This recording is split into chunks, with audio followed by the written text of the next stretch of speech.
নবী সাল্লাল্লাহু আলাইহি সাল্লাম উপলক্ষে জশ্নে জুলুসের উদযাপন করা শরীয়তে কতটুকু অনুমোদন রয়েছে? নবী করিম সাল্লাল্লাহু আলাইহি ওয়াসাল্লামের জন্মের তারিখটি ঠিক কোনটি, সেই তারিখটি কোনো হাদিসের কিতাবে বর্ণিত হয়নি। বিশুদ্ধ তো বটেই, এমনকি কোনো দুর্বল সূত্রের জন্মের তারিখ নিয়ে বিভিন্ন কিতাবে, বিভিন্ন ইতিহাসের বইয়ে বিভিন্ন রকমের বর্ণনা এসেছে। 12ই রবিউল আউয়াল এই দিবসটি নবী সাল্লাল্লাহু আলাইহি সাল্লামের জন্মদিবস বলে যেমন অনেকগুলো বর্ণনা রয়েছে, অনেক ইতিহাসবিদদের উক্তি রয়েছে। আবার রবিউল আউয়ালের 9 তারিখ, 8 তারিখ বা অন্যান্য দিবসগুলোতেও নবী সাল্লাল্লাহু আলাইহি সাল্লামের জন্মের তারিখ হিসাবে অনেক ইতিহাসবিদরা মতামত উল্লেখ করেছেন। তো এরকম পরিস্থিতিতে প্রথম কথা হলো, যে দিনটি নবী সাল্লাল্লাহু আলাইহি সাল্লামের জন্মদিবস হিসেবে চূড়ান্তই নয়, তারিখটিকে নবী সাল্লাল্লাহু আলাইহি সাল্লাম জীবনে কখনো উদযাপন করেছেন বলে কোনো জাল হাদিস থেকেও পাওয়া যায় না, আবার কোনো সাহাবা ইকরামও করেননি। সেটি আসলে কখনো ইসলাম হতে পারে না বা সেটা কখনো সুন্নাহ হতে পারে না। ইসলামের নামে মন গড়া বা নকল কোনো কিছু বানিয়ে নেওয়াটাকে বিদআত বলা হয়। এটি সেখানে সেই বিদআতে পর্যবসিত হবে। সেই সাথে এই দিনকে উপলক্ষ করে যে জশ্নে জুলুস করা হয়, যে মিছিল বের করা হয়, র্যালি বের করা হয়, এর কোনোটির সাথে না কোরআনের এই জাতীয় কর্মকাণ্ডে লিপ্ত ভাইদেরকে আমরা বলতে চাই, অনুগ্রহ করে সাহাবী, খোলাফায়ে রাশেদান, নবী সাল্লাল্লাহু আলাইহি সাল্লাম কেউ তার এই জন্মদিবসকে বছরের ভাবে একদিন করে উদযাপন করার কোনো কালচার মুসলমানদের সেই সোনালী যুগে কখনো ছিল কিনা, আপনি মেহরবানি করে সেটা খুঁজে দেখবেন। দ্বিতীয়ত হলো, এটি কোত্থেকে আসছে জন্মদিবস উদযাপন, সেটা নিয়ে আপনি একটু পড়াশোনা করুন, একটু অনলাইনে ঘাটাঘাটি করুন। আপনার আমার মনে হয় যে ধারণা ইনশাআল্লাহ বদলে যাবে। আল্লাহ তাআলা আমাদেরকে হেদায়েত দান করুন। যাকাতের টাকা দিতে পারবেন, ঠিক একইভাবে বৌমা তার শ্বশুরকে যাকাতের টাকা দিতে পারবেন। কারণ শ্বশুর প্রথমত নিজের বাবা বা সরাসরি রক্ত সম্পর্কে কেউ নন, দ্বিতীয়ত তিনি এমন কেউ নন যার ভরণ পোষণ দেওয়া আপনার উপরে আবশ্যক। যদি ভরণ পোষণ দেওয়া আপনার উপর আবশ্যক হতো, তাহলে তাকে যাকাত দিতে পারতেন না। আমি একজন জেনারেল শিক্ষিত মানুষ, রাসূলের সিরাত সম্পর্কে জানতে চাই, এই বিষয়ে কোন বই পড়ার পরামর্শ দিবেন? নবী করিম সাল্লাল্লাহু আলাইহি সাল্লামের সিরাত বা তার জীবন ইতিহাসকে জানবার জন্য অনেক ভালো ভালো বই বাজারে আজকাল আছে, আলহামদুলিল্লাহ। সৈয়দ আবুল হাসান নবী রহমত বইটি আপনি যেমন পড়তে পারেন, আবার সফিউর রহমান মুবারকপুরি রহমতুল্লাহ আলাইয়ের আর রাহিক আল মাখতুম বইটি আপনি পড়তে পারেন। এগুলোর সবই বাংলা হয়ে গেছে, নবী রহমত ইসলামী ফাউন্ডেশন থেকে অনুবাদ হয়েছে।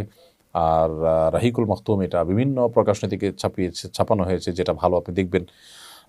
সেই সাথে ডক্টর আলী আসাল্লাহ অতি আধুনিক সময়ে বা অতি সম্প্রতি লেখা হয়েছে, সেটাও আপনাকে এক্ষেত্রে হেল্প করতে পারে। এর বাইরে ইদ্রিস কান্দলবী রহমতুল্লাহ আলাইহির সিরাতে মুস্তফা, সেটি আপনি পড়তে পারেন। আর অনেকগুলো ভালো ভালো এবং অথেন্টিক বই আছে যেগুলো নবী সাল্লাল্লাহু আলাইহি সাল্লামের সিরাত সম্পর্কে জানতে আপনাকে সাহায্য করবে। তবে এক্ষেত্রে কয়েকটা বই যদি আপনি পড়েন, সবচেয়ে বেশি কাবিন সম্পূর্ণ পরিশোধ না করে স্ত্রীর সাথে সবাস করা জায়েজ আছে কিনা, এতে স্ত্রী গর্ভবতী হলে সে গর্ভস্থ শিশুর বিধান কি বৈধ নাকি অবৈধ? দেখুন, মহারণা যদি অনাদায় থাকে, মহারণা ধার্য হয়েছে দেননি বা অনাদায় থাকে, পরবর্তীতে মহারণা আপনি পরিশোধ করবেন বা কিস্তিতে দিচ্ছেন, তো এরকম পরিস্থিতিতে স্বামী স্ত্রী পারস্পরিক সম্পর্ক করা, শারীরিক সম্পর্ক করা না জায়েজ বা হারাম কাজ নয়। এবং এর ফলে সাহাবা ইকরামের মধ্যে অনেকেই তাদের আপনার মোহর নগদে পরিশোধ করেছেন, অনেকে না, বেশিরভাগই নগদে পরিশোধ করেছেন, অনেক সময় কেউ কেউ বাকিতেও পরিশোধ করেছেন। আসলে তার একটা হাদিস রয়েছে মর্মে যে মোহর যদি কেউ বাকিতে রাখতে চায় সেটা জায়েজ আছে, বিধায় এটা নাজায়েজ নয় এবং এর ফলে সম্পর্ক হারাম হয়ে যাবে না। অনেকে না জেনে এটাকে জেনা হবে, হারাম হবে সম্পর্ক এমনটি বলে থাকেন। তবে হ্যাঁ, এখানে একটা বিষয় হলো যে মোহর ধার্য হয়েছে, আপনি যদি মোহর না, স্বামীকে বলে যে মোহর দেওয়ার আগ পর্যন্ত আমি তোমাকে আমার উপর কর্তৃত্ব করতে অথবা তোমার সাথে আমি শারীরিক সম্পর্ক করতে সম্মত নই, এই বাধা যদি স্ত্রী দিতে চান, ইসলাম শরিয়ার দৃষ্টিকোণ থেকে সেই বাধা দেওয়ার রাইট স্ত্রীর থাকবে, বিকজ এটা তার অধিকার, বিধায় এটা নিয়ে তিনি কথা বলতে পারেন। কিন্তু তিনি যদি প্রথমে বাধা না দেন, প্রথমে সম্মত থাকেন, মাঝপথে এসে বা কোনো একদিন এসে বাধা দিবেন, সেটার সুযোগ কিন্তু থাকবে না। কিন্তু এর মানে এই না যে মোহর অপরিশোধিত থাকলে বা বাকি থাকলে সম্পর্ক হারাম হয়ে যাবে, সন্তান হারাম হয়ে যাবে, ব্যাপারটা সেরকম না। তাসনুবা তরি আপনি লিখেছেন, বিয়েতে মহারণা হিসাবে ওমরা হজের খরচ ধার্য করলে বিয়ে বা মহারণা বৈধ হবে কিনা? বিয়েতে মহারণা হিসাবে ওমরা করানোর শর্ত যদি দেওয়া হয় যে স্বামী ওমরা করাবেন, তাহলে সেক্ষেত্রে সেটা অবশ্যই জায়েজ হতে পারে। এবং এটা যেহেতু একটা ফিগারের মধ্যে আনার মতো বিষয়, মহারণা হিসাবে ধার্য হতে পারে, বিবাহ বৈধ হবে এবং এই মহারণাও সঠিক বলে বিবেচিত হবে এবং এটি আদায় করতে হবে স্বামীকে।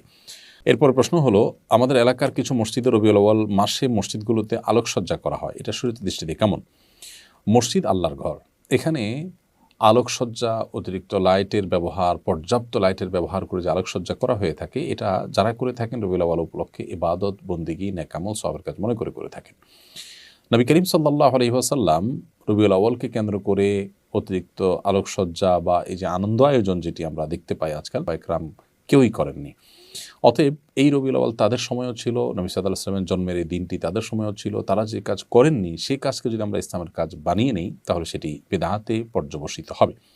তাছাড়া দুঃখিত, অতিরিক্ত আলোকসজ্জা এটা অপচয় ছাড়া আর কিছুই নয়।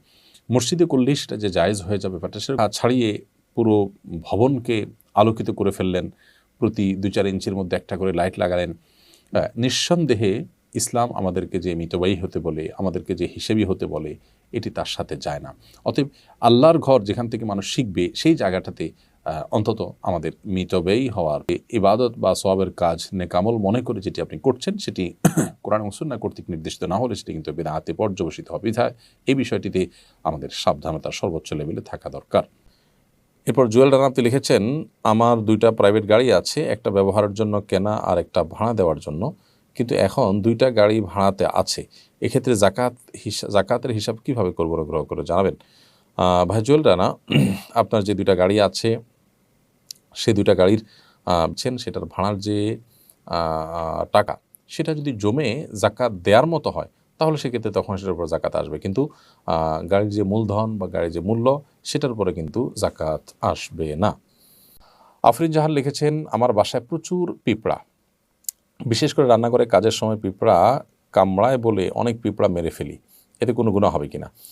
পিঁপড়া যদি আপনি মারেন এতে গুনাহ হবে না, কিন্তু আগুন দিয়ে পুড়িয়ে পিঁপড়া মারবেন না।